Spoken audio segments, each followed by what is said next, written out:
The altar is a raised flat surface, usually in a prominent place at the east end of the church. It may be highly elaborate with stone carvings behind it, or it may be a simple table. Sometimes the altar is in the middle of the church and the people sit around it. The altar is the focal point for one of the church's main services, the communion. Churches have many different names for the communion service: Holy Communion, the Mass, the Lord's Supper, the Eucharist. Like baptism, the communion is a sacrament commanded by Jesus to be continued in his name. According to the accounts in the Gospels, Jesus and his friends were celebrating the Passover feast, one of the most important Jewish festivals, which had its origins in the story of Moses. Here is the account from Matthew's Gospel, chapter 26. While they were eating, Jesus took bread, and when he had given thanks, he broke it and gave it to them, saying, "Take and eat.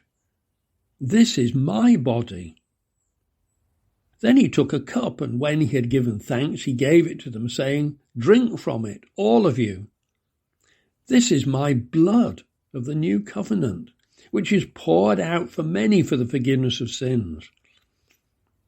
What is utterly remarkable about Jesus' actions is that he takes a ritual which had been celebrated by Jews for some 700 years, commemorating the freedom of the Israelites from slavery in Egypt, and Jesus says to his followers, from now on, "Do this to remember me."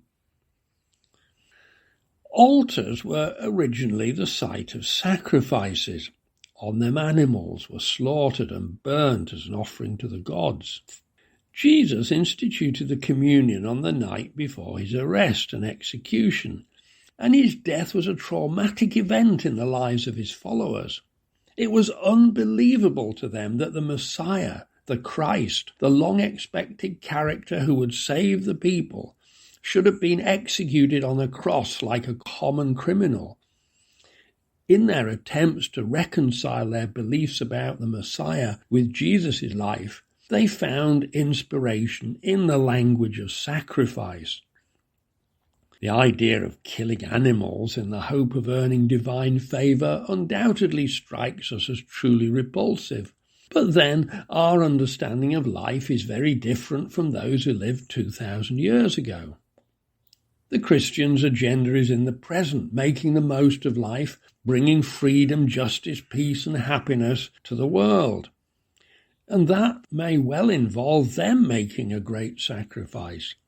It'll demand commitment and dedication and the sacrifice of time and energy. It may demand much more. There are very many examples of people who have devoted their lives and in many cases given their lives to bring freedom to others.